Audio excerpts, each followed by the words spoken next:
Vivimos en una época extraña, una época en la que la palabra verdad incomoda, genera sospecha, casi rechazo.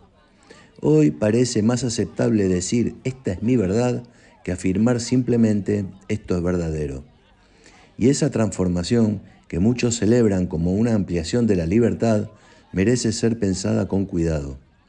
Porque cuando todo se vuelve relativo, cuando todo depende del punto de vista, de la emoción o del contexto, aparece una pregunta incómoda pero inevitable. ¿Sobre qué bases construimos nuestras relaciones, nuestras normas y nuestros límites al poder? El relativismo no es solo una discusión académica.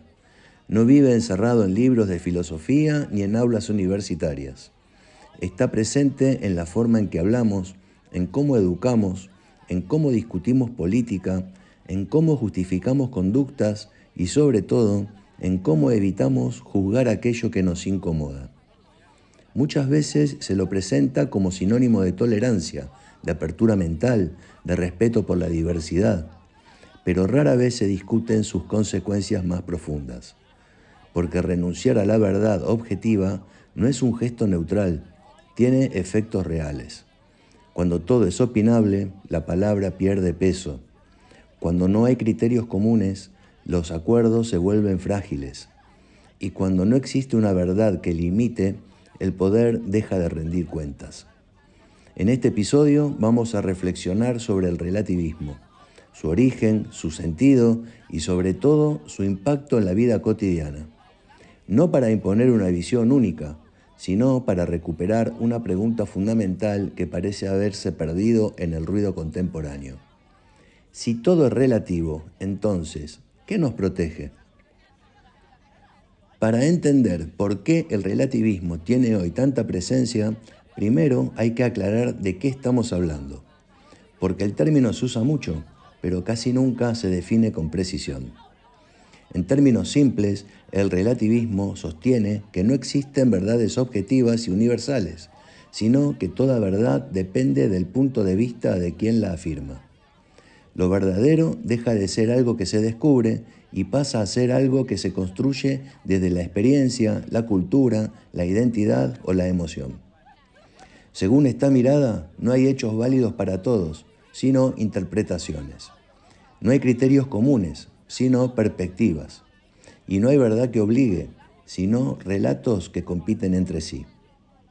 Ahora bien, es importante marcar una distinción clave. El relativismo no es lo mismo que el pluralismo. El pluralismo acepta que existen distintas miradas sobre la realidad, pero parte de la idea de que hay una realidad común que puede ser conocida, discutida y evaluada. El relativismo, en cambio, sostiene que no hay un suelo compartido y que ninguna mirada puede reclamar mayor validez que otra. Tampoco es lo mismo relativismo que tolerancia. La tolerancia implica respetar al otro aun cuando se considere que está equivocado.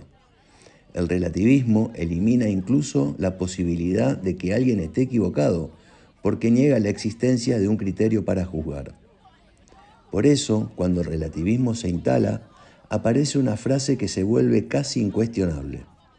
Esa es tu verdad, no la verdad. Dicha así, suena amable, abierta, respetuosa, pero encierra un problema profundo. Si no existe la verdad, tampoco existe el error. Y si no existe el error, ya no hay nada que aprender, corregir o mejorar. El relativismo transforma la verdad en una preferencia personal. Y cuando la verdad se vuelve una preferencia, pierde toda fuerza normativa. No orienta, no limita, no protege, solo acompaña. Este punto es clave para entender lo que viene, porque una sociedad sin verdad objetiva no es necesariamente más libre.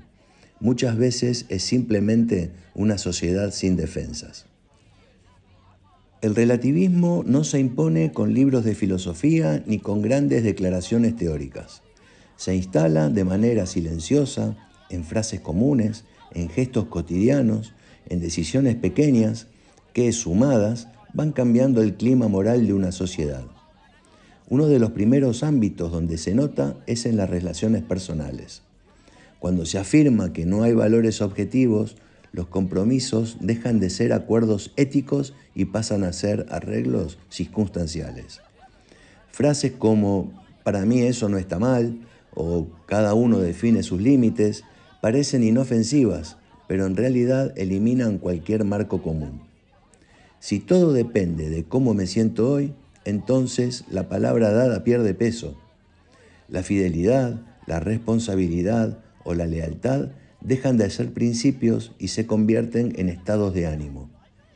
El resultado no es mayor libertad, sino vínculos más frágiles y personas más expuestas. El relativismo también avanza con fuerza en el lenguaje. Cada vez es más común escuchar que los hechos son secundarios frente a las percepciones, que algo no es falso ni resulta ofensivo, o que una afirmación deja de ser válida porque incomoda. Cuando el lenguaje deja de describir la realidad y pasa a construirla, la verdad se vuelve negociable. Y cuando la verdad es negociable, la discusión racional se vuelve imposible. Ya no se debate para comprender, sino para imponer una narrativa. En el ámbito de la educación, el impacto es profundo. La idea de que todas las opiniones valen lo mismo termina confundiendo expresión con conocimiento. Se evita marcar errores para no excluir. Se diluyen los criterios para no incomodar. Y el esfuerzo pierde sentido. Pero sin criterios no hay aprendizaje. Y sin aprendizaje no hay pensamiento crítico, solo repetición de consignas. En la vida pública y la política, el relativismo muestra su costado más peligroso. Cuando no existen verdades objetivas, la verdad deja de ser un límite para el poder y se transforma en una herramienta más. No importa si algo es cierto, sino si funciona. No importa la evidencia, sino el relato. Así la mentira se normaliza, el cinismo crece y la desconfianza se vuelve estructural. Paradójicamente, una sociedad que renuncia a la verdad no se vuelve más tolerante, sino más manipulable. Y aquí aparece una idea central. El relativismo no elimina el poder, lo desata, porque cuando no hay verdad que limite, manda quien controla el discurso. El relativismo suele presentarse como una postura abierta, flexible, incluso humilde. Aparentemente no impone verdades ni dogmas. Sin embargo, cuando se lo analiza con atención, aparece una paradoja difícil de esquivar. La afirmación central del relativismo es conocida. No existen verdades absolutas. Pero dicha así, esa frase ya encierra un problema. Porque si no existen verdades absolutas, entonces esa afirmación tampoco podría serlo. Y si no lo es, el relativismo se contradice a sí mismo. En la práctica, esta contradicción no se resuelve, se oculta. Y el relativismo termina funcionando como aquello que dice combatir, un nuevo dogma. Quien afirma que existe una verdad objetiva es acusado de dogmático, autoritario o intolerante. Pero quien sostiene que todo es relativo no acepta ser cuestionado. Su postura se vuelve incuestionable, porque cualquier crítica es interpretada como una agresión o una imposición.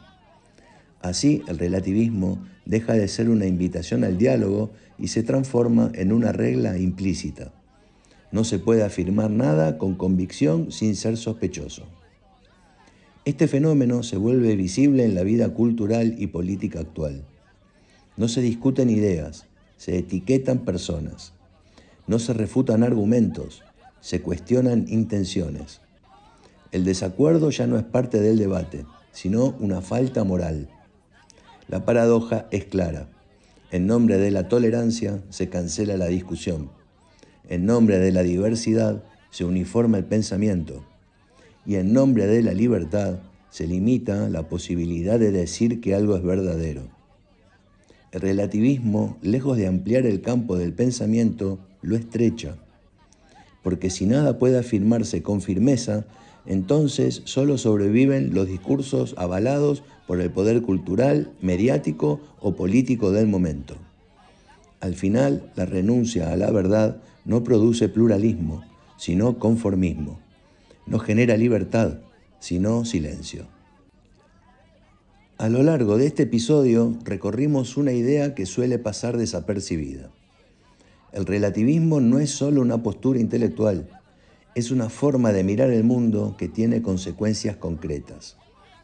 Cuando la verdad se vuelve opinable, los compromisos se debilitan. Cuando no hay criterios comunes, los vínculos se vuelven frágiles. Y cuando la verdad deja de ser un límite, el poder deja de rendir cuentas.